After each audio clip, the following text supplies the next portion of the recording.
Hello there, dear listeners. A very warm welcome to all of you. You are listening to Special English Corner, the podcast where we improve our English while exploring the most fascinating corners of Chinese culture. I'm your host, Mark.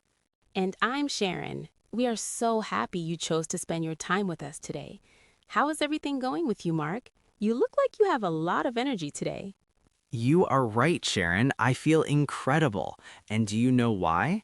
It is because I spent my entire morning exploring a very deep, dark, and mysterious forest, but I did it through a teacup. Oh, I love that imagery. You must be drinking that famous tea from Yunnan again, the one people call the king of tea. Exactly. Today we are focusing on the legend of pu'er tea. Last time we gave a general introduction to dark tea, but pu'er is such a huge topic that it deserves its own long, detailed episode.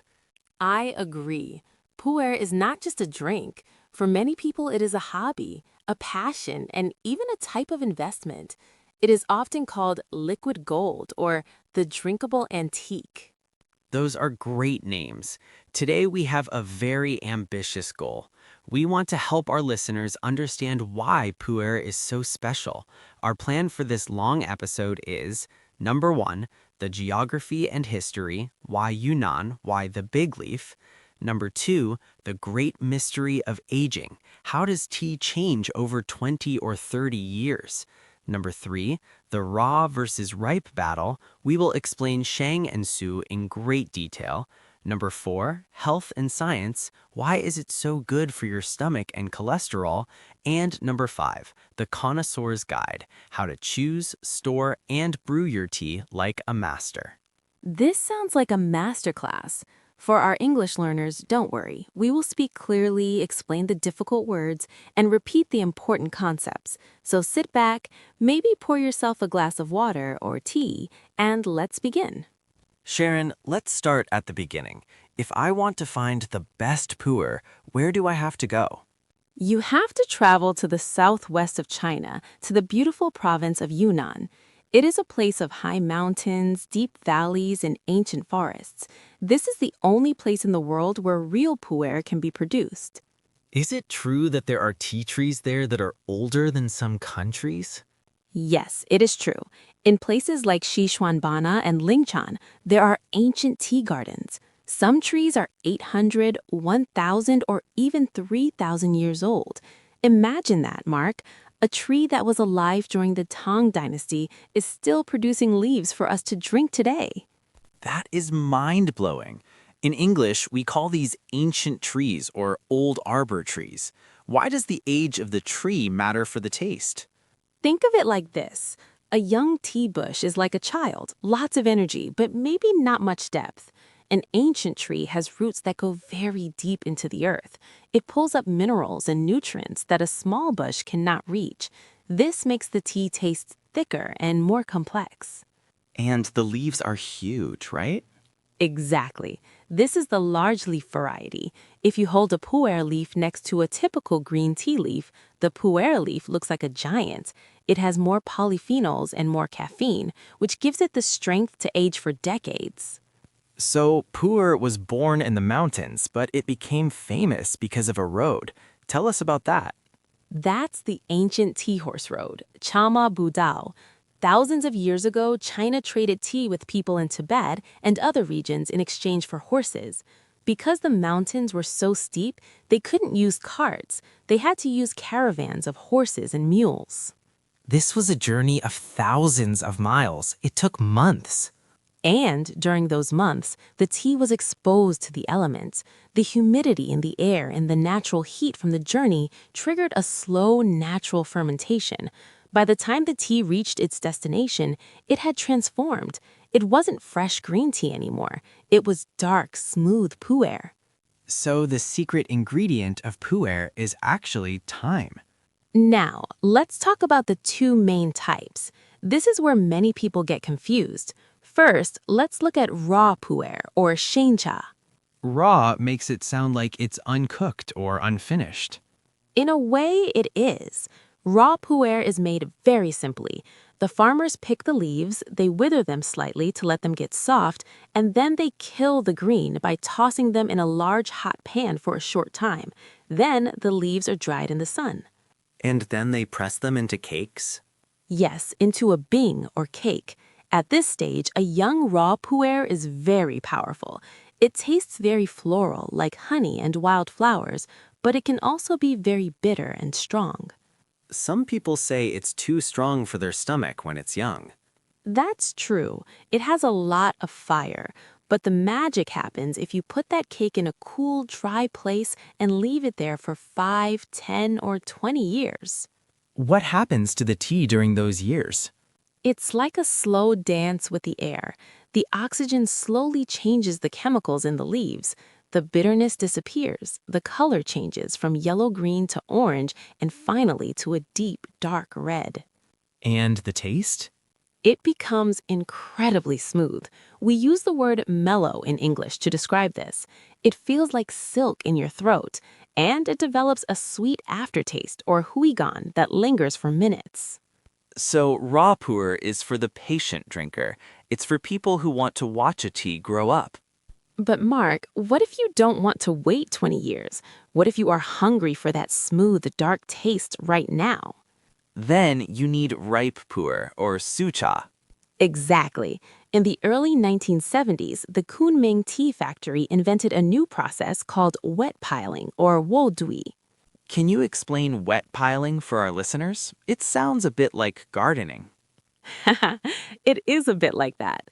The tea masters take a huge pile of raw pu'er leaves, they add a specific amount of water to make it humid, and then they cover the pile with thick blankets. This sounds like it would get very hot. It does. Inside the pile, the temperature rises. This heat combined with the moisture encourages beneficial microbes, good bacteria, and fungi to grow very fast. They cook the tea in a controlled way. How long does this take? Instead of 20 years, it takes about 45 to 60 days. The tea masters have to turn the pile every few days to make sure it doesn't get too hot. It is a very difficult skill.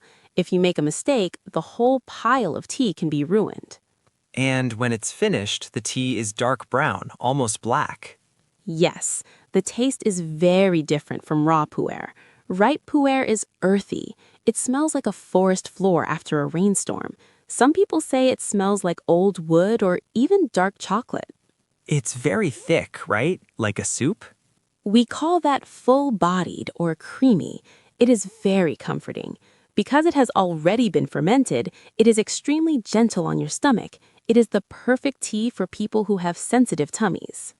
Mark, let's dive into why people drink this tea for their health. In China, pu'er is often called the slimming tea or the weight loss tea. Is that just marketing? Actually, there's a lot of science behind it.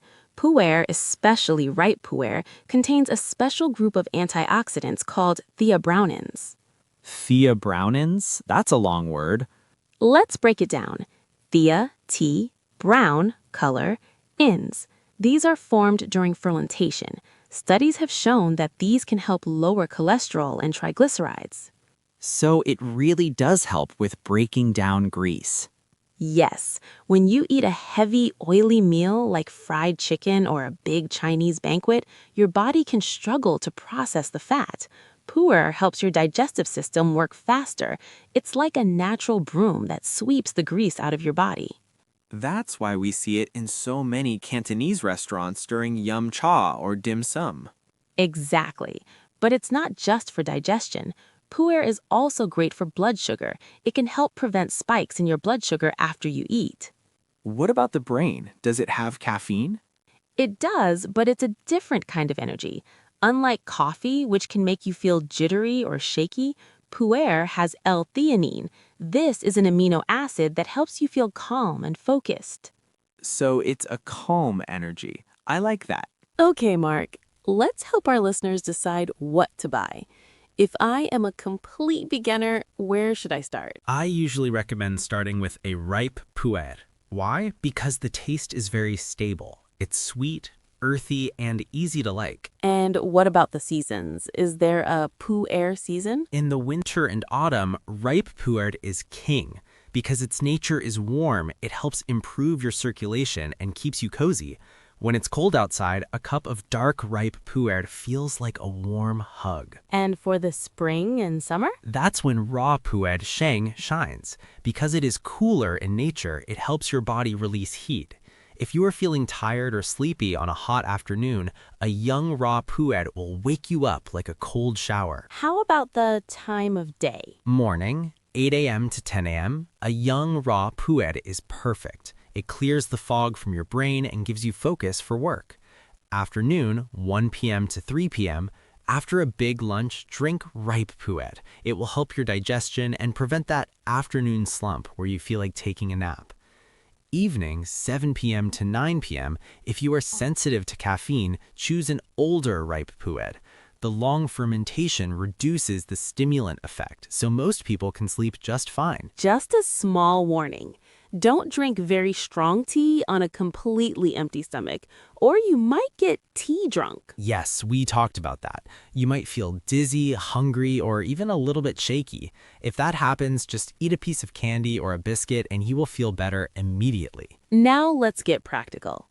I have a cake of pu'er. It's as hard as a rock. How do I turn it into tea? Haha, you need a tool. We call it a tea needle or tea knife. You don't cut the tea, you gently pry it. Pry. P-R-Y.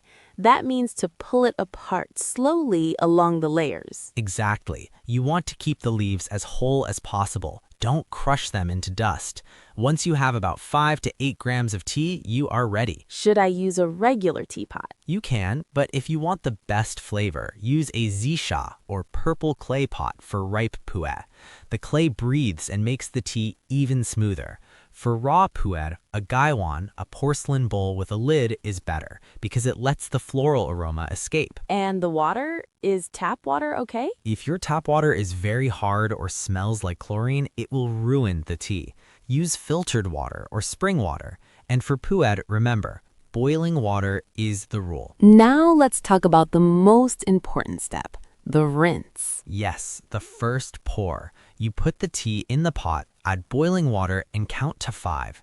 Then you pour all that water away. Beginners always find this strange.